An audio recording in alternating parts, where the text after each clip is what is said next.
Okay, a very good evening to one and all. Hope my screen is visible. In the last class of discussion, we did the question till 60, right?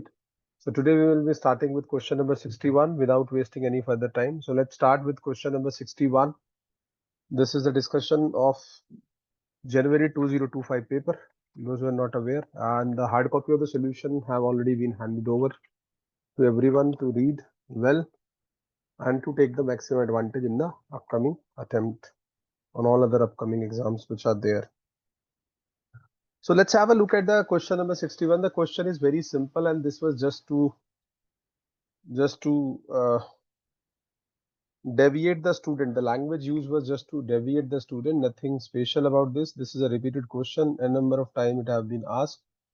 Question number 61.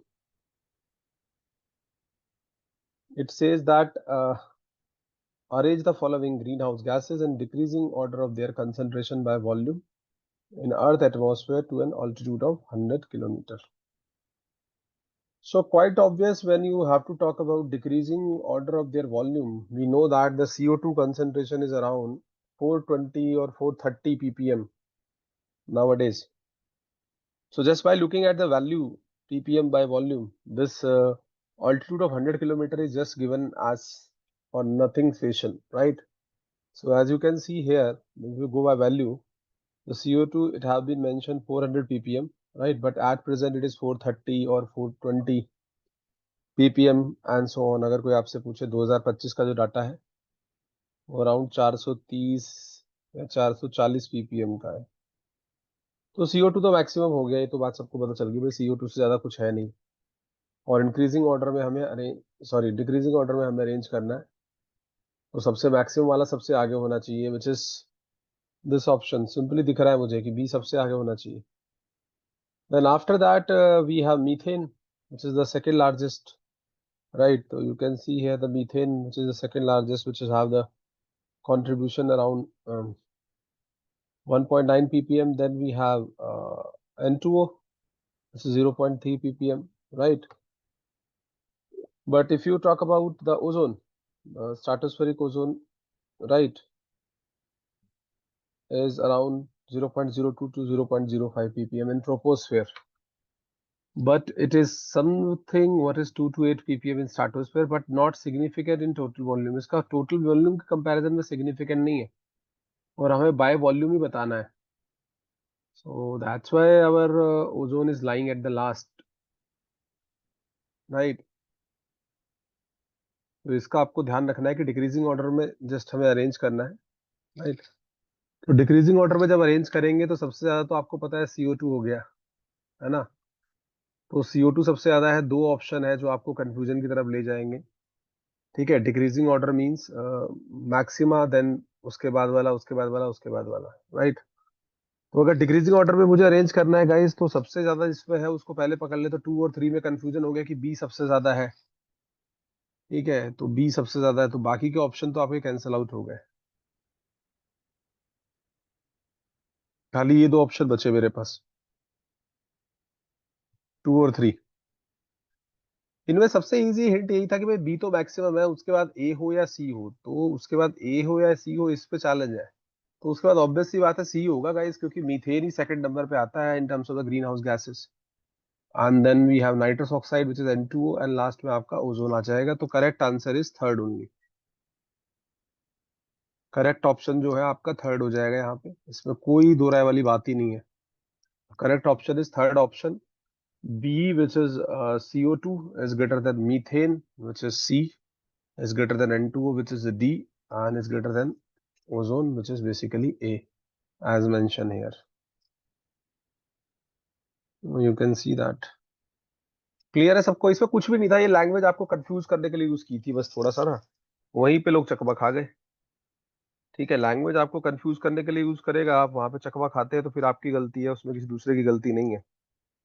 Clear है? जल्दी बताइए फटाफट से, quickly.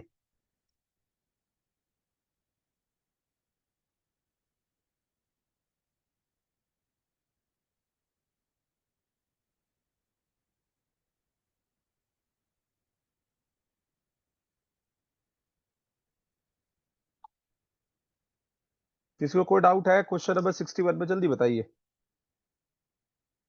Anyone having any doubt? जल्दी से।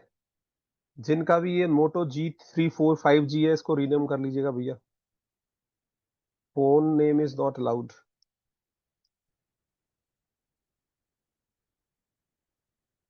Clear है? चलो ये तो क्लियर है सबको 61।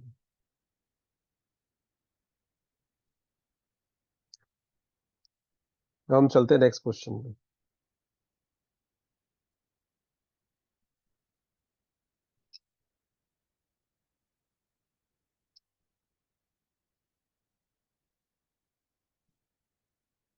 Let's talk about the next question.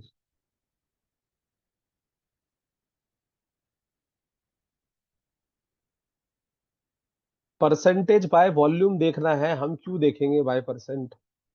Percentage by volume देखना है हमें, क्योंकि क्वेश्चन में पूछा है बाय वॉल्यूम। आप ध्यान तो दो।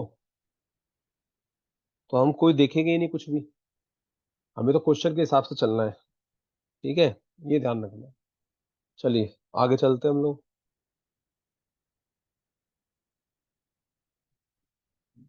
क्वेश्चन नंबर 62 तो सीधे रूल रेगुलेशन दिए हुए हैं जो आपके म्युनिसिपल सॉलिड वेस्ट में, तो मैं आपको थोड़ा सा इसके बारे में फैमिलियरिटी करा देता हूँ। ठीक है, जो ये क्वेश्चन था, before we approach to this question 62, we just have a look at some of the rules which came with Municipal Solid Waste Management Handling Rule या Construction and Demolition Waste 2016. We know to first we have to have some information about these rules. So as you can see here mentioned that we need to know the specific threshold mentioned in the Construction and Demolition Waste Management Rule 2016, which is very specific. For mandatory segregation approved for waste management plan, according to that Construction and Demolition Waste Management 2016, the waste generation who generate more than 20 tons in one day, या तो आप 20 turns one day की बात करो और 300 tons per project in a month. ठीक है, दोनों स्पेसिफिकेशन उसमें मेंशन की गई है। 20 टन्स, राइट, है ना? तो 20 टन्स या फिर 300 टन्स, राइट, पर project in a month are consider bulk construction and demolition waste generation. ये बड़े प्रोजेक्ट माने जाते हैं जो बहुत ज्यादा वेस्ट जनरेट करते हैं, राइट। तो 20 टन छोटा अमाउंट नहीं है एक दिन में। 20 टन का मतलब हो गया तो 20 इंटू 1000 kg, राइट, है ना? तो ये आपको ध्यान रखना है। They are required to segregate the waste and submit a waste management plan for approval from the local authority. उनको एक सेग्रीगेशन भी करना पड़ेगा। ठीक है, सेग्रीगेट करिए उसको आप वेस्ट को, और वेस्ट मैनेजमेंट प्लान भी एक आपको अप्रूवल लेना पड़ेगा फ्रॉम द लोकल अथॉरिटी।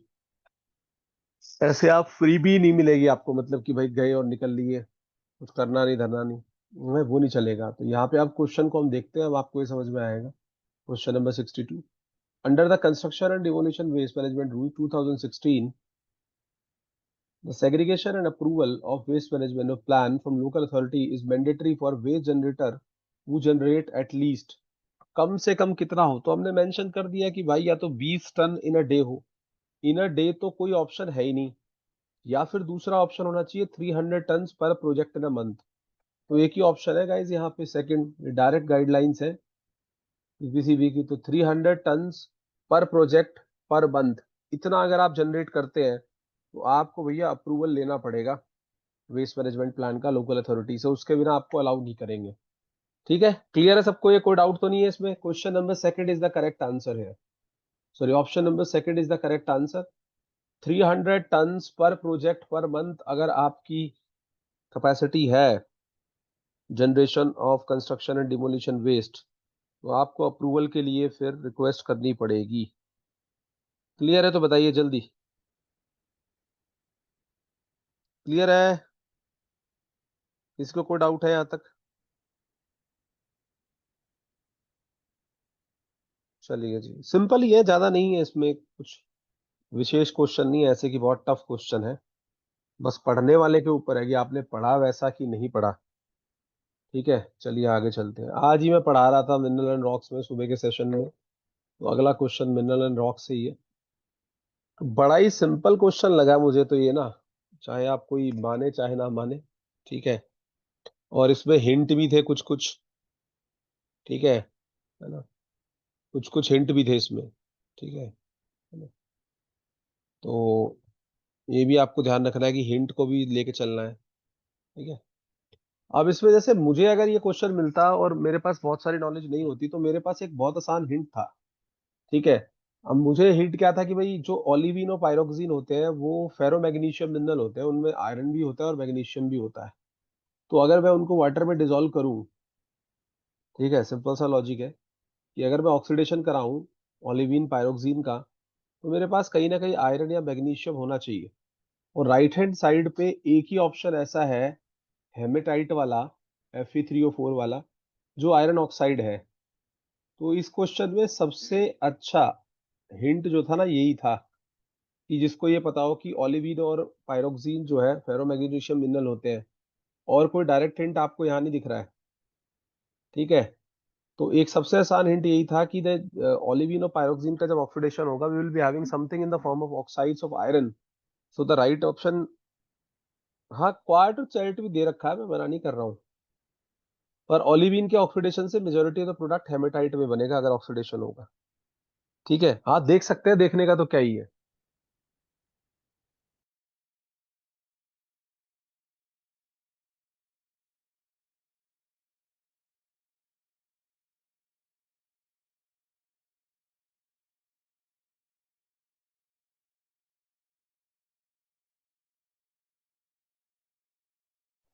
अगर सेकंड मुझे हिंट यहाँ पे देखना होता तो मैं ये भी देख लेता कि अगर मेरे पास जो है डिसोल्यूशन ऑफ कैल्साइट होगा, तो ये ट्रेवरनाइट करके जो मिनरल है वो बनता है, ठीक है। ट्रेवरनाइट जो है ना, कैल्शियम के डिसोल्यूशन से बनता है, कैल्साइट के डिसोल्यूशन से, अभी हम दिखाएंगे भी। उसके अलावा हाइड्रोलिसिस और ऑर्थोक्लेज, ऑर्थोक्लेज आपको पता है पोटेशियम फेल्सपार होता है, राइट। और कैल्लोनाइट पहले आ भी चुका है एक बार। कैल्लोनाइट इसका बाय प्रोडक्ट रहता है, ये हाइड्रोलिसिस ऑफ ऑर्थोक्लेज या potassium feldspar.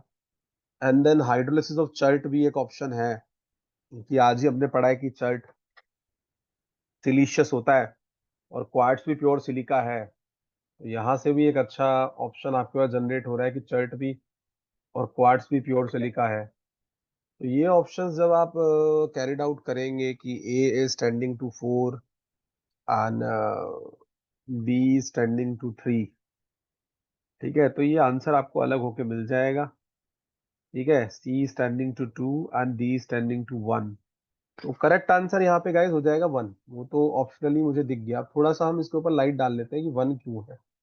Correct option for this answer is 1। As per the match, जो मैचिंग्स आपकी एक्चुअली होनी चाहिए उसके हिसाब से करेक्ट आंसर मेरा 1 आ जाएगा। चर्ट वाला भी अच्छा एक हिंट है, ठीक है, क्वार्ट्ज क्योंकि प्योर सिलिका होती है और सिलिशियस रॉक है चर्ट। तो करेक्ट आंसर इज 1। अब हम देख लेते हैं क्या क्या है एक्चुअली में क्विक एंड फास्ट मैनर में, सो दैट थोड़ा सा एक आइडिया लग जाए। वैसे तो मैंने कंटेंट सारा आपको दिया ही हुआ है। तो यहाँ पे आप देख सकते हैं डिसोल्यूशन ऑफ कैल्साइट की जब आप बात करेंगे, तो calcite is a mineral that dissolve in acidic water, and when the solution becomes super saturated it can precipitate in the form of travertine. तो travertine is a form of limestone का ही एक फॉर्म होता है, deposits by mineral springs and specially hot springs में आपको दिखता है। तो ये जो ट्रेवरनाइट आपका फोर्थ है, that will go with the dissolution of calcite. Olivine pyroxene का मैंने आपको बता ही दिया है कि फेरोमैग्नीशियम मिनरल होते हैं। तो oxidation of olivine is a ferromagnesium silicate minerals. When it undergo oxidation, Fe2 plus and its structure got oxidized to Fe3 plus, often leading to the formation of iron oxide like hematite, right? Sorry, hematite Fe3O4 होगा, magnetite होगा Fe3O4, या correct. Haematite आपका Fe2O3 ही होगा। I was also thinking, ठीक है, ये haematite हो गया आपका, मैग्नेटाइट होगा Fe3O4, है ना। Fe, ये क्वेश्चन भी आ चुका है पहले मैच करने में, तो ये हो गया। देन हाइड्रोलिसिस ऑफ ऑर्थोक्लेज, जो हमने बात की कि ऑर्थोक्लेज जो है आपका पोटेशियम फेल्सपार को जो आप ऑर्थोक्लेज कहते हैं, वहां पे क्या आपके लिए हो सकता है। So then we could have an easy go out like hydrolysis of orthoclase can be easily match down with feldspar mineral like KAlSiO3 hydrolysis is a common chemical weathering process of feldspar, and during the hydrolysis of feldspar with the water and carbonic acid form mineral kaolinite. Clay का जो mineral होता है कैल्लोनाइट, ये पहले भी आप लोगों ने पढ़ा है, कैल्लोनाइट के ऊपर काफी क्वेश्चन पहले भी रेज हुए हैं।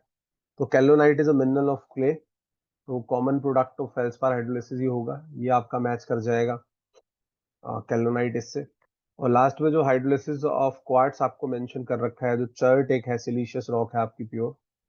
तो hydrolysis of quartz is a very stable mineral and highly resistant to chemical weathering process like hydrolysis. While it can undergo some dissolution, it generally does not form a new mineral product through hydrolysis in the same way as feldspar. And chert is a fine-grained sedimentary rock composed of microcrystalline or cryptocrystalline quartz, often formed from the silicate skeleton of the marine organisms by the alteration of volcanic ashes. And it is not a direct product of hydrolysis of massive quartz. However, its context of typical weathering product, quartz is a residential mineral that can form chert deposit under specific condition. और chert itself is a form of silica. Give the options. So you can easily say कि chert के साथ ही इसका अच्छा match बैठता है quartz का, तो ये भी एक अच्छा हिंट था जो बताया। तो as per the specification the correct answer here in 63 will be आपका 63 विल बी 1, ये ध्यान रखना है आपको, ये आपका मैच हो जाएगा। ये भी एक अच्छा हिंट है हाइड्रोलिसिस ऑफ क्वार्ट्ज में, जो मैंने थोड़ा सा देखा नहीं। चर्ट जो सिलीशियस रॉक है आपकी प्योर सिलिका, तो यहाँ से भी इसको कैच कर सकते थे। Is this clear? 63 क्लियर है सबको? जल्दी बताइए फटाफट से। क्वेश्चन नंबर 63 में कोई डाउट है किसी को? क्विकली गाइस, कोई डाउट है तो बता सकते हैं, डिस्कशन इसीलिए है, ठीक है। और जितने क्वेश्चन हम कर ले रहे हैं उतने day by day to day पे आपको थ्योरेटिकली उनको पढ़ लेना है। प्लस माइनस कुछ होता है, क्वेश्चन एक आधा साइड ऑन जाता है, तो you should be well aware about the same. ये नहीं कि जी मुझे तो पता ही नहीं था साइड से क्या आया ये, है ना। ये क्वेश्चन मैंने हालांकि वाटर की क्लास में पहले भी डिस्कस किया है, but still we will do because we have to go by the sequences now. और पहले पेपर का भी मैम ने स्टार्ट कर दिया, उसको भी थोड़ी अटेंशन दे। एक पार्ट उसका हो चुका है, बाकी भी हो रहे हैं अभी। आज भी होगा 10:30 PM को, उसमें डायरेक्टली आप बैठ सकते हैं। 10:30 PM को रहेगा उसका डिस्कशन, या फिर क्लाउड से भी कवर कर सकते हैं जिनको नहीं बैठने में कोई इश्यू है। 64 क्वेश्चन बड़ा इजी है, बुकलेट का क्वेश्चन है डायरेक्टली वाटर वाली यूनिट में, आपको ये पता ही है सबको कि बहुत ही सिंपलिस्टिक क्वेश्चन है ये। और मेरे को लगता है कि बहुत ज्यादा टफनेस किसी को भी आई होगी इसको डील करने में, अगर ठीक से पढ़ के गए हैं आप बुकलेट को तो क्वेश्चन नंबर 64 में कहता है arrange the following in increasing order of relative concentration of dissolve oxygen in the water. तो भैया डिसॉल्व ऑक्सीजन में तो सिंपल सा लॉजिक है आपका कि जो ओलिगोट्रॉफिक लेक होती है, ठीक है, उसमें तो न्यूट्रिएंट का लैक होता है, ठीक है, लेकिन उसमें पेनिट्रेशन सनलाइट का अच्छा खासा होता है, सो फोटोसिंथेसिस भी अच्छा खासा होता है। तो ए सबसे आगे होना चाहिए, कोई भी ऑप्शन हो। ओलिगोट्रॉफिक तो हमेशा जीत में रहेगी, ठीक है। देन उसके बाद क्या है कि ओलिगोट्रॉफिक और यूट्रॉफिक के बीच में मिजोट्रॉफिक हमेशा रहेगा। तो ये वाले ऑप्शन तो दोनों हमारे कैंसिल आउट हो गए, ये तो कहीं एजेंडा में आएंगे नहीं, दो ऑप्शन जिनमें ए सबसे आगे नहीं है, क्योंकि as per the norms oligotrophic को सबसे ज्यादा रहना चाहिए, ठीक है ना। हाँ वही हम देख लेते हैं अभी। बी और सी की अगर बात करूं तो ऑब्वियस सी बात है कि जो मीजोट्रॉफिक है उसमें हमेशा ही properties in between the eutrophic and oligotrophic रहती है। तो मीजोट्रॉफिक तो पहले ही होगा यूट्रॉफिक से, यूट्रॉफिक को बाद में जाना पड़ेगा, ये हमने करा भी था व्हेन वी वर डिस्कसिंग। तो जब आप कह रहे हैं कि जी ओलिगो सबसे ज्यादा है और मीजो उसके बाद है और यूट्रॉफिक बीच में है, तो ऐसे में तो आपको ऑप्शन नंबर बी की तरफ बढ़ना पड़ेगा, सेकंड की तरफ, ठीक है। क्योंकि आपको मीजोट्रॉफिक को ज्यादा दिखाना है यूट्रॉफिक से, जो कि एक्चुअली में होता भी है डाटा वाइज।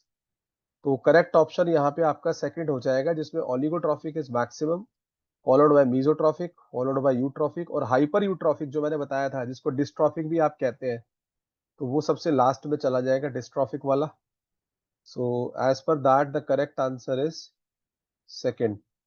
डिस्ट्रॉफिक या हाइपर यूट्रॉफिक सबसे आखिरी में, ऑर्गेनिक्स बहुत ज्यादा होता है, ठीक है। तो करेक्ट आंसर यहाँ पे आपका सेकंड हो जाएगा। सिंपल सा लॉजिक है कि अगर ऑक्सीजन कंसंट्रेशन आप देखेंगे तो ओलिगोट्रॉफिक में सबसे ज्यादा, फॉलोड बाय मीजोट्रॉफिक, उसके बाद यूट्रॉफिक, एंड सबसे लास्ट में आ जाएगा आपका हाइपर यूट्रॉफिक, है ना, या डिस्ट्रॉफिक जो बोलते थे। तो सिंपल ही क्वेश्चन है ये, और ये एक बार गेट में भी आ चुका है पुराने समय में। ठीक है, और इसका सीक्वेंस बहुत बार हमने लिखवाया भी है कॉपी में, तो ये तो सिंपल ही है, मेंशन भी यहाँ पे है सबका कि किसका कितना लेवल है। तो लास्ट में जो ऑर्डर है वो कुछ ऐसा रहेगा गाइस,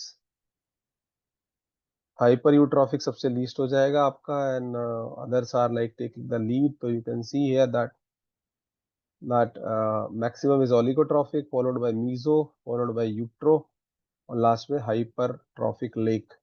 अच्छा क्वेश्चन है, दोबारा भी इसकी रिपीटिशन कई जगह हो सकती है, so you should be well aware about this. Lakes के बारे में हमने बहुत अच्छे से पढ़ा हुआ है वाटर के अंदर, तो कोई उसमें इशू होना नहीं चाहिए, वहीं से उन लाइनों से ये क्वेश्चन है। I hope the question number 64 is clear to each and everyone. जल्दी से रिस्पॉन्ड करेंगे, देर नहीं लगाएंगे। क्लियर है सबको? जल्दी बताइए, जल्दी से। नेक्स्ट क्वेश्चन आपका इकोलॉजी से आता है, बहुत ही सिंपल है, इस बार भी आपको कराया गया था, और वैसे भी इसमें तो कुछ था नहीं इस क्वेश्चन के अंदर, just by the knowing the years. तो इसमें कुछ भी नहीं करना था, सिंपल सिंपल सब कुछ दिया हुआ था, प्रोजेक्ट टाइगर, एलिफेंट, क्रोकोडाइल, और गवर्नमेंट ऑफ इंडिया यूएनडीपी का जो सी टर्टल प्रोजेक्ट है उसका ईयर। तो ईयर आपके सामने दिख रहे हैं गाइस, इसमें कुछ है नहीं क्वेश्चन नंबर 65 में। और सबसे सिंपल हिंट इसमें रहता है आपका कि आप प्रोजेक्ट टाइगर की डेट को नहीं भूल सकते, 1973। एलिफेंट भी बुकलेट में डायरेक्टली लिखा हुआ है 1992। ये दो तो आपने पकड़ ही लिए थे, है ना। तो प्रोजेक्ट टाइगर आपको पता है 1973 का प्रोजेक्ट है, ठीक है, कंजर्वेशन ऑफ टाइगर से रिलेटेड है। देन प्रोजेक्ट एलिफेंट भी आपको पता है 1992 में एशियाटिक एलिफेंट के कंजर्वेशन के लिए ये लगा। Then crocodile conservation project was launch in 1975, ठीक है। तो जो थ्री स्पीशीज हैं आपकी, घड़ियाल, मगर और सॉल्ट वाटर क्रोकोडाइल, उनके कंजर्वेशन के लिए बेसिकली एफर्ट चले हैं इसमें। Then we have the sea turtle project which is late 1990 में स्टार्ट हुआ था by ministry of environment, forest and climate change in collaboration with WII, wild life institute of India, है ना। और बेसिकली ऑलिव रिडले टर्टल जो थे उनके लिए बहुत काम किया गया है इसमें, in the coast of Orissa. तो अब तो यहाँ पे तो कुछ फिर मुझे लगता है बचा ही नहीं है, क्रोनोलॉजिकल ऑर्डर में आपको अरेंज करना था। तो अगर आप एज बाय नॉर्म्स भी जाएंगे तो प्रोजेक्ट टाइगर हो गया जी आपका 1973 का, ठीक है। उसके बाद आपको दिख रहा है एक प्रोजेक्ट एलिफेंट विच इज 1992। देन आपको दिख रहा है crocodile conservation project which is 73, 75 sorry. Last में आपको टर्टल प्रोजेक्ट है 1999 का। तो सबसे पुराना तो टाइगर ही हो गया यहाँ पे, ठीक है, सबसे पुराना आपका टाइगर हो गया यहाँ पे। तो ए सबसे लास्ट में जाना चाहिए, तो ये दो ऑप्शन तो कैंसिल आउट हो जाएंगे जब आपको यकीन हो गया, इन दोनों का तो कोई काम ही नहीं है। अब उसके बाद आपका आना चाहिए crocodile conservation project which is basically C, है ना। फिर आपका प्रोजेक्ट एलिफेंट आएगा 1992 एंड देन सी टर्टल 1999। तो the correct answer is basically second as per the options given. तो second is the correct answer for this question. Simple ही question था, इसमें तो कुछ नहीं है, ईयर अगर याद थे मल्टीपल टाइम्स है। टाइगर का, एलिफेंट का तो मोस्टली बच्चों को याद होता है, ये project tiger 1973 and project elephant 1992। तो मुझे नहीं लगता कि इसमें कुछ लूप होल था। तो करेक्ट आंसर आपका यहीं पे हो जाएगा क्रोनोलॉजिकल ऑर्डर में, ए 1973 सबसे पीछे आएगा प्रोजेक्ट टाइगर। उसके बाद आपका सी आ जाएगा क्रोकोडाइल कंजर्वेशन प्रोजेक्ट 1975। फिर बी आ जाएगा विच इज 1992 एलिफेंट, और लास्ट में डी 1999, क्योंकि हमें क्रोनोलॉजिकल ऑर्डर में अरेंज करना है, इंक्रीजिंग ऑर्डर में अरेंज करना है। किसी को कोई डाउट है यहाँ पे? जल्दी से बताइए फटाफट। करेक्ट आंसर इज टू, ठीक है। कुछ ये ऐसे क्वेश्चन है, इनमें आपको बहुत ज्यादा अप्लाई नहीं करना है ब्रेन, ठीक है, ये मेमोरी बेस्ड क्वेश्चन है आई वुड से। चलिए जी आगे चलते हैं।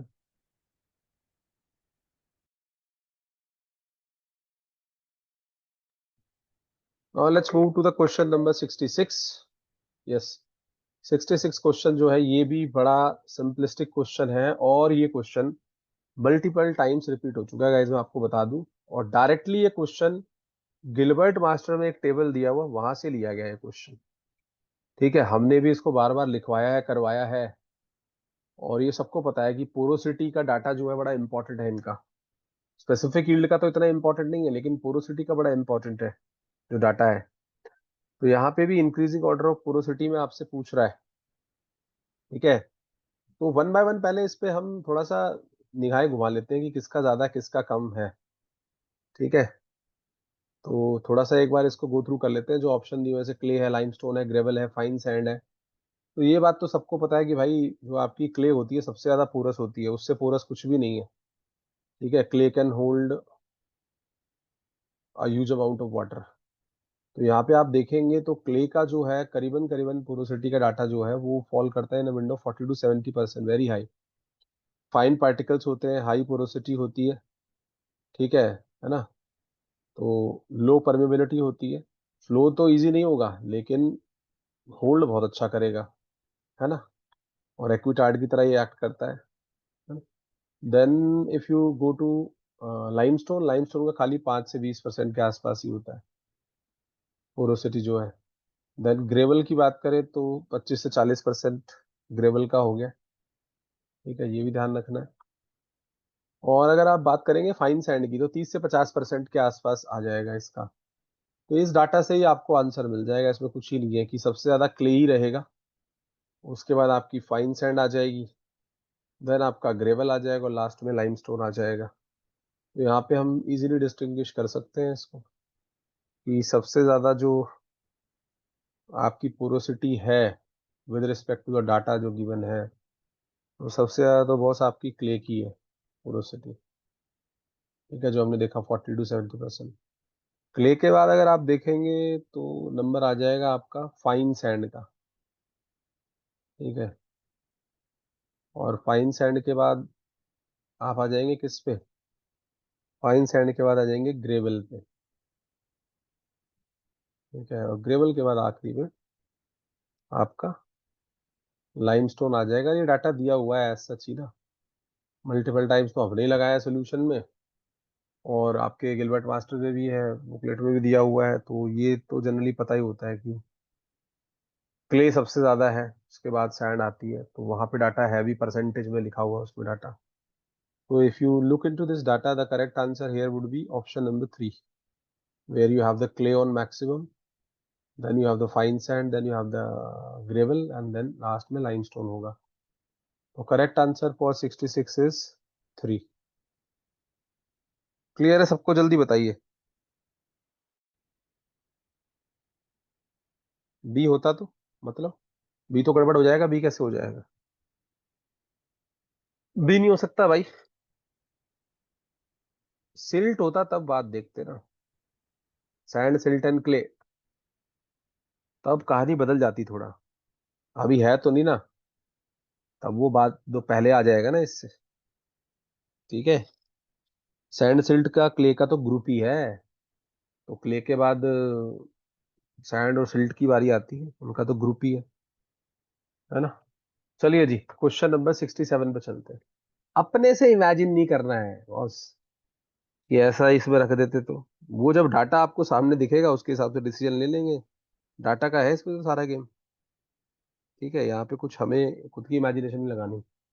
चलते हैं क्वेश्चन नंबर 67 पे। नेक्स्ट क्वेश्चन जो है, अब देखो ये क्वेश्चन 1 मिनट में सॉल्व होने वाला क्वेश्चन था। मैंने कुछ भी नहीं देखा अभी, सिर्फ खाली मैं इस क्वेश्चन को अपने कॉमन सेंस से, या जैसे मैडम ने आपको पढ़ाया है, मैं उस कॉमन सेंस से चलूंगा आपके संग। ठीक है, जैसे ही मुझे यहाँ पे दिखेगा कि भाई स्टैंडर्ड नॉर्मल कर्व की ये बात कर रहा है, क्वेश्चन में आप देख सकते हैं he is talking about standard normal curve. तो क्वेश्चन नंबर 66 स्टैटिस्टिक्स से है, 67 कई बार मल्टीपल टाइम से क्वेश्चन आया हुआ है इस थोड़ा सा बदल के फॉर्म को। सिर्फ data on a variable is distributed normally, जैसे ही इसने कहा नॉर्मल डिस्ट्रीब्यूशन है, my job is to draw normal curve, मुझे उठा के एक नॉर्मल कर्व बना देनी है ऐसे छुट्टी। और जैसे ही मैंने नॉर्मल कर्व बना दी तो मुझे दिख गया ये मेरा स्टैंडर्ड नॉर्मल है। Sigma is equal to 0, mu is equal, sorry, sigma is equal to 1, mu is equal to 0। और यहाँ पे दोनों साइड से जब डाटा चलना चालू होगा तो ये 1 सिग्मा हो गया। ठीक है, ये +1 सिग्मा, ये -1 सिग्मा, फिर अगला आएगा तो +2 सिग्मा, फिर ये -2 सिग्मा। अब सबको ये बात पता है, पूरे वर्ल्ड में किसको ये बात नहीं पता कि जो कितना डाटा ये कवर करता है, प्लस माइनस वन सिग्मा जो होता है, जो आप पढ़ते हैं कि एक्स बार प्लस माइनस वन सिग्मा, तो सबको ये बात पता है 68% ये कवरेज करता है। ठीक है, अगर यही आप कह दो कि x plus minus two sigma limits में कितना डाटा फॉल करता है, तो मैं कहूंगा जी 99, 95% के आसपास। और तीसरा, जब अगर मैं कह दूं x plus minus three sigma, तो मैं कहता हूँ 99%। ये हम पढ़ते आ रहे हैं, मतलब इतने टाइम से पढ़ते आ रहे हैं, इसका कोई हिसाब ही नहीं। तो इसने सिंपल सी एक चीज बोली आपको कि with a mean of 20 and standard deviation of 4। मतलब इसकी बात को समझो कितना प्यार से बता रहे हैं कि मीन आपका 20 है और स्टैंडर्ड डेविएशन आपका 4 है।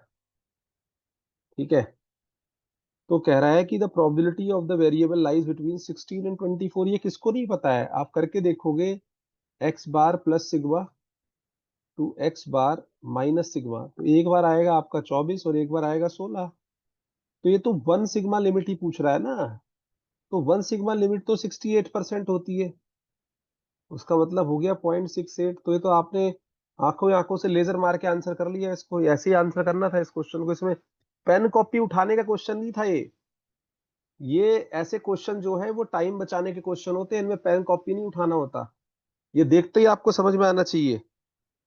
अरे भैया, x plus minus one sigma में कितना डाटा कवर होता है, एरिया अंडर द कर्व कितना होता है, 68%। टू सिग्मा में 95%, थ्री सिग्मा में 99%। ठीक है, मैंने ये बताया मित्तल। इन्होंने बोला है कि 20 तो आपका मीन है और 4 आपका स्टैंडर्ड डेविएशन है।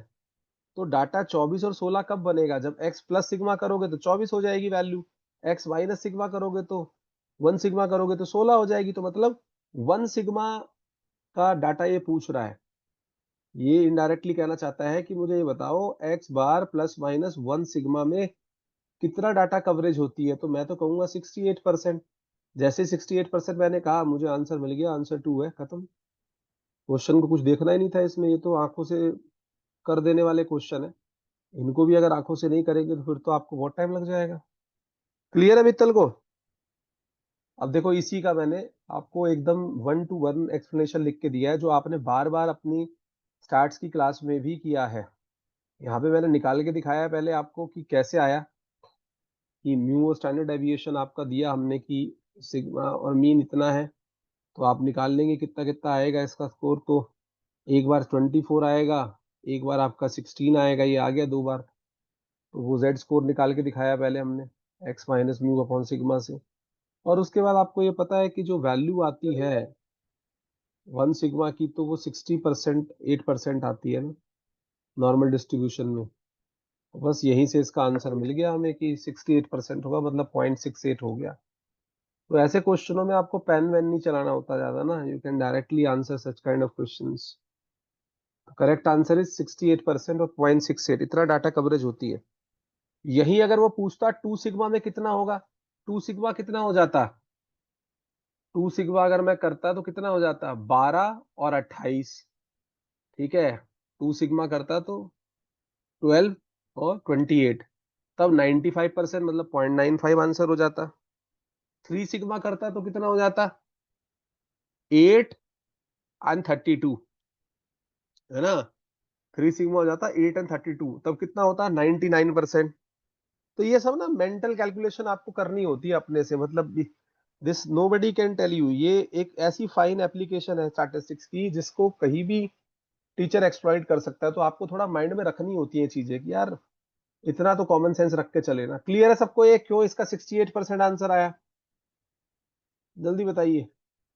ये आपसे ये पूछना चाहता था कि x plus minus one sigma limit में कितना एरिया कवर होता है अंडर द कर्व। ठीक है, ये तो सबको पता है 68% एरिया कवर होता है भाई, है ना, मैम ने आपको पढ़ाया भी है। 20-22 घंटे लगा के भी अगर स्टैट में, मैं यही तो कह रहा हूँ, जरूरत ही नहीं है कैलकुलेशन की, वो तो मैंने करके दिखाया है। कि बहुत से बच्चे विद्वान होते हैं ना, कि उन्हें होता है कि हमें तो फार्मूले से दिखाओ, तो वो फार्मूले से करने के लिए हमें रखना पड़ा है, वरना कोई जरूरत नहीं है इस क्वेश्चन में कैलकुलेशन की। ठीक है, ये डायरेक्टली कर सकते हैं, है ना, कोई जरूरत नहीं है कैलकुलेशन की। आ जाइए जी। लेकिन अगर कोई कैलकुलेशन करनी उस समय भूल जाए तो उसको याद तो आए देख के सोल्यूशन की, भैया ये कैलकुलेशन करनी थी। चलिए जी, अगला क्वेश्चन आ गया है। ये क्वेश्चन भी बहुत सालों बाद जो है रिपीट हुआ है। ब्यूफोर्ड विंड स्केल जो है 2012-14 में पूछा जाया करता था। ठीक है, ब्यूफोर्ड विंड स्केल उसके बाद से पूछना बंद हो गया। ठीक है, उसके बाद उसने पूछना छोड़ दिया ब्यूफोर्ड विंड स्केल को। अगर आप सॉल्यूशंस पढ़ोगे हमारे सिलेक्टेड सॉल्यूशंस पुराने या असाइनमेंट के क्वेश्चन करोगे तो ब्यूफोर्ड विंड स्केल उसने पूछा हुआ है पहले, है ना, सप्लीमेंट्री बुक में भी आपके दिया हुआ है और हमने सॉल्यूशन में भी बहुत बार लिखा हुआ है ब्यूफोर्ड टाइम स्केल को। तो क्वेश्चन नंबर 68 कहता है according to Beaufort wind scale what is the correct increasing order of wind speed of the following. अब अगर मुझे पता भी नहीं होता, अगर मुझे पता भी नहीं होता तो मुझे ये बात तो पता है कि हरिकेन में तो सब कुछ उड़ जाता है। ठीक है, तो मेरे पास दो ऑप्शन तो ऐसे होते जहां पे आके मैं टिक जाता और बाकी के ऑप्शंस को मैं कट मार देता। हाँ, ये तो सबको पता है कि भाई हरिकेन हाईएस्ट होता है, तो इन ऑप्शंस का तो कोई मीनिंग रह नहीं गया। तो उसको तो सी मैक्सिमम दिखना चाहिए अगर हरिकेन मैक्सिमम है। फिर आपसे एक चीज पूछी जाती है कि भाई हरिकेन के बाद आप इस किसको रेट करोगे। उसके बाद आती है आपके स्टॉर्म, तूफान, आंधी तूफान जो आते हैं। ठीक है, तो मैं तो इसको ऐसे ही जज कर लेता कि ये मेरा आंसर जो है फोर्थ आंसर है। लेकिन अगर एग्जैक्ट वैल्यू माइंड में हो तो थोड़ा और सॉलिड आदमी डिसीजन ले सकता है। और स्टॉर्म के बाद आपका आ जाता है जी गले, और गले का आ जाता है ब्रीज। ब्रीज तो सबको पता है कि ब्रीज सबसे स्लो होती है। ठीक है, माइक्रो स्केल पे होती है और सबसे स्लो होती है ब्रीज, सी ब्रीज हो चाहे लैंड ब्रीज हो। ठीक है, तो ये थोड़ा सा एक माइंड में रखना था अभी, लेकिन हम इसकी पूरी एक्सप्लेनेशन देख लेते हैं that how it has to be done. तो ब्यूफोर्ड विंड स्केल जो है ये फ्रांसिस ब्यूफोर्ड थे 1805 में जिन्होंने ये दिया था। यहाँ पे आपका टेबल लगा हुआ है ब्यूफोर्ड में, है ना। तो आप देख सकते हैं यहाँ पे सबसे ज्यादा, सबसे लो से स्टार्ट करें तो सबसे लो पे आपका काम है। तो यहाँ जाके कहीं लाइट ब्रीज आती है जो, है ना, 6 to 11 या फिर 12 to 19 kilometre per hour, moderate breeze 20 to 28, है ना। ये आपको ध्यान रखना है। उसके बाद आ जाएंगे आपके गैले, आ जाएगा 62 to 74 किलोमीटर पर आवर। फिर आपका आ जाएगा storm 89 to 102 kilometre per our. फिर आपके आ जाएंगे hurricane, hurricane force more than 118 kilometre per our. Could you imagine 120 kilometre प्रति घंटा की रफ्तार से हवाएं चलेगी तो सब तामझाम उड़ जाएगा आपका। तो यहाँ पे जैसे ही मैंने नजर मारी तो मेरे को तो आंसर और क्लियर हो गया कि हरिकेन मैक्सिमम है, फिर स्टॉर्म है, फिर जी आपका आएगा ये जो गैले है, और फिर लास्ट में ब्रीज आ गई। ब्रीज की भी अलग अलग क्लास है, लेकिन ये पता है कि भाई ब्रीज में लोएस्ट रहेगा जो हमें दिया है। तो इसके ऑब्जर्वेबल इफेक्ट और इसकी एप्लीकेशंस भी आप थोड़ा पढ़ लीजिएगा, कई बार होता है पूछ लेते हैं। तो correct answer for 68 would be fourth. उसके अलावा कोई अप्रोप्रिएट है ही नहीं, फोर्थ ऑप्शन जो है सबसे करेक्ट आंसर है। क्लियर है सबको 68? किसी को कोई डाउट तो नहीं 68 में? जल्दी जल्दी बोलो भैया, किसी को कोई डाउट है क्वेश्चन नंबर 68 में? चलो जी आगे आ जाओ। ये तो हम लोगों का फेवरेट क्वेश्चन है। नेक्स्ट क्वेश्चन जो है एनालिटिकल मेथड से बार बार हम पढ़ाते हैं कि लैम्बर्ट बियर्ड लॉ कब डेविएट हो जाता है, या लैम्बर्ट बियर्ड लॉ कब फॉलो नहीं होता। अगर क्वेश्चन नंबर 69 की बात करें तो ये तो फेवरेट क्वेश्चन है हमारा, बुकलेट में भी मेंशन है कि लैम्बर्ट बियर्ड लॉ जो है कब फेल हो जाता है या कब डेविएट हो जाता है ना। मेंशन भी किया हुआ उसमें 69 में। तो identify the factors that causes BS law relation to be non linear. Non linear कहने का मतलब ये है कि ये डेविएट हो जाए, जो उसका स्लोप है वो 1 से ज्यादा चला जाए, या फिर absorption is equal to KCL जो है यहाँ पे एब्जॉर्ब मोर देन 1 हो जाए। तो ये नॉन लीनियर रिलेशनशिप को पकड़ ले अपना, मतलब प्रोपोर्शनली इंक्रीज ना हो, एब्जॉर्बेंस बढ़े ना कंसंट्रेशन के साथ साथ। तो ऐसा कब कब होता है? वहां पे हमने पढ़ाया था आपको कि कोई एसोसिएशन डिसोसिएशन नहीं होना चाहिए, कोई पॉलीक्रोमेटिक लाइट नहीं होनी चाहिए। ठीक है, कोई अननोन केमिकल नहीं होना चाहिए एसोसिएशन या डिसोसिएशन जो कॉज करे, कोई अदर सोर्स ऑफ लाइट नहीं होना चाहिए। ठीक है, कोई भी मॉलिक्यूलर या आयनिक इंटरेक्शन नहीं होने चाहिए हाई कंसंट्रेशन पे। तो यही सारे रीजन होते हैं, वही सारे मेंशन किए गए हैं कि कभी ये ब्रेक डाउन होता है। तो वो टीचर ने जान के वही लिखे हैं सारे रीजन जो होने चाहिए, है ना। तो पॉलीक्रोमेटिक रेडिएशन नहीं होनी चाहिए, अननोन केमिकल चेंजेस नहीं आने चाहिए, ना एसोसिएशन हो ना डिसोसिएशन हो, ना स्ट्रे लाइट आए, ना मॉलिक्यूलर या आयनिक इंटरेक्शन हो, तभी आपका जो है लीनियर रहेगा। तो सिंपल सा लॉजिक है कि अगर हम वन बाय वन ऑप्शन को चले पढ़ते हुए, तो पहला ऑप्शन बिल्कुल सही है, पॉलीक्रोमेटिक रेडिएशन नहीं होनी चाहिए। पॉलीक्रोमेटिक कहने का मतलब है मल्टीपल वेवलेंथ की रेडिएशन नहीं होना चाहिए, वरना ये इंटरफेयर करेगा। Then the second option is unknown chemical changes, association और डिसोसिएशन, ये भी नहीं होना चाहिए, this will also fall the same. Then we should also no stray light भी नहीं होनी चाहिए, कोई इधर उधर से लाइट आ जाए। And then we know that molecular ionic interaction भी नहीं होने चाहिए हाई कंसंट्रेशन में। तो सारे ही रीजन है which basically deviates the Lambert Beard law, क्योंकि Lambert Beard law तो मोनोक्रोमेटिक लाइट पे चलता ठीक है ना। तो ये सारे रीजन है जिन केसेस में आपकी लैम्बर्ट बियर्ड लॉ की लीनियरिटी ओवर हो सकती है या वो लीनियर नहीं रहेगा। तो here the correct answer will be A B C D. Explanation मैंने अटैच किया है कि पॉलीक्रोमेटिक रेडिएशन कैसे इंपैक्ट करेगी, अननोन केमिकल चेंजेस कैसे इंपैक्ट करेंगे, देन स्ट्रे लाइट और मोलिकुलर आयनिक इंटरेक्शन कैसे इंपैक्ट करेंगे, वो आपको हिंट मिल जाएगा खुद ही पढ़ने का। बट करेक्ट आंसर यहाँ पे आपका एबीसीडी बनेगा गाइस, उससे अच्छा ऑप्शन यहाँ पे है नहीं। तो एबीसीडी जो सारे फैक्टर दिए हुए हैं इन्होंने, they all are basically for the deviation, right. तो they all are basically for the deviation, कि अगर इनमें से कोई भी रहेगा तो डेविएशन होगा आपका। तो सारे फैक्टर ये ऐसे हैं, ठीक है। क्लियर है सबको? जल्दी बताइए। यहाँ तक क्लियर है? 69 तक किसी को कोई डाउट है तो बता दीजिए।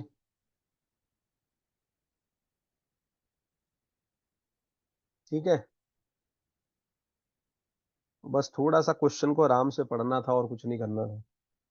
Now let's come to the question number 70। भाई ये तो क्वेश्चन बड़ा आसान क्वेश्चन है, और ये पहले भी इसका जिक्र हुआ है क्वेश्चन में, और इनफैक्ट ये ऐसा एक लोता क्वेश्चन है जो पेपर 1 और 2 दोनों में था, ठीक है। जो पेपर 1 और 2 दोनों में था, तो ये तो जिसने ठीक कर लिया उसके तो मजे हो गए, ठीक है। पर हम इस क्वेश्चन को अच्छे से रिव्यू कर लेते हैं, क्योंकि अच्छा क्वेश्चन है, डिसइंफेक्शन से है, वेस्ट वाटर से ये क्वेश्चन है, और ये गेट में 3-4 बार आ चुका है कम से कम क्वेश्चन पहले, सिविल इंजीनियरिंग में और इधर उधर, है ना। तो इसको हम देख लेते हैं अच्छे से। Question number 70 says what? It says the difference between the amount of chlorine added, जो क्लोरीन आप ऐड करते हो वाटर में in order to disinfect the water, and the amount of residual chlorine, इन दोनों के डिफरेंस की बात हो रही है, जो आपने ऐड किया और जो बच गया आफ्टर स्पेसिफिक कॉन्टेक्ट पीरियड, ठीक है। जितना टाइम उसको रिएक्ट करना है, जितना टाइम वाटर को अपटेक कर रही है जो भी क्लोरीन, वो ठीक है चलेगा। तो एक्चुअली क्या है, क्लोरीन को डिसइंफेक्ट करने के लिए कितनी क्लोरीन की डिमांड है वो इसको हम स्पेसिफाई करते हैं, but we will understand that how it works out. तो बेसिकली करेक्ट आंसर तो आपका क्लोरीन डिमांड होगा, क्योंकि आपने ऐड किया, सारे के सारे क्लोरीन को तो वो कंज्यूम नहीं करेगा ना, उसमें जितना डिसइंफेक्शन करना है उतने क्लोरीन को यूटिलाइज करेगा वाटर जो है। And then there will be something which you called as residual chlorine, जिसको मेंशन किया है। So let's have a look कि एक्चुअली में ये होता क्या है सारा, ठीक है ना। तो यहाँ पे हम देख लेते हैं कि एक्चुअली में होता क्या क्या है। तो when chlorine is added to the water for disinfection, a portion of it reacts with the impurity, एक पार्ट क्या होता है जो इम्प्यूरिटी है वहां पे जिसको आपको डिसइंफेक्ट करना है, उसके साथ वो रिएक्ट करेगा, while the remaining part remain as residual chlorine, जो बच गया उसको हम रेजिडुअल क्लोरीन बोल देते हैं। ये माइंड में क्लियर रखना है आपको। The difference between the chlorine added and the residual chlorine after a certain contact period is an important concept for water treatment. तो ये काफी इंपॉर्टेंट है। तो यहाँ पे कुछ कुछ टर्म्स आती है जो दी हुई है ना, जैसे combined available chlorine. Combined available chlorine पहले तो आप देख लो क्या होता है। कंबाइंड अवेलेबल क्लोरीन की जब बात करते हो तो this refers to the chlorine that has reacted with ammonia और other nitrogenous compound to form chloramine, and chloramine are weakened disinfectant compound compared to the free chlorine but provide a long lasting disinfection, लंबे समय तक disinfection provide करते हैं। तो combine available chlorine जो होती है उसमें total chlorine minus free available chlorine, उसको आप हटा दीजिए, फ्रीली अवेलेबल जो क्लोरीन है, तो आपके पास कंबाइन अवेलेबल क्लोरीन बचेगी। एक तो ये आपको याद रखना है कि combine available chlorine is equal to total chlorine minus free available chlorine, ठीक है। ये ध्यान रखना है आपको। दूसरा आपसे पूछते हैं क्लोरीन डिमांड क्या है। क्लोरीन डिमांड तो मैंने बता ही दिया आपको, जो हमसे क्वेश्चन में पूछी गई, कितना रिएक्ट कर जाएगा बचेगा। तो chlorine demand is the amount of chlorine that reacts with impurities like organic matter, bacteria and other substances before forming a residual chlorine. So the chlorine added to water is partially consumed in oxidation and disinfection process. जो बच गया वो आपका residual chlorine है, उसको घटा दो। तो क्लोरीन डिमांड क्या हो जाएगा, क्लोरीन एडिड जितनी मैंने यूज की थी और माइनस रेजिडुअल क्लोरीन जो बच गई, उन दोनों के बीच का जो डिफरेंस है, that is basically called chlorine demand, and which is the correct answer for our question.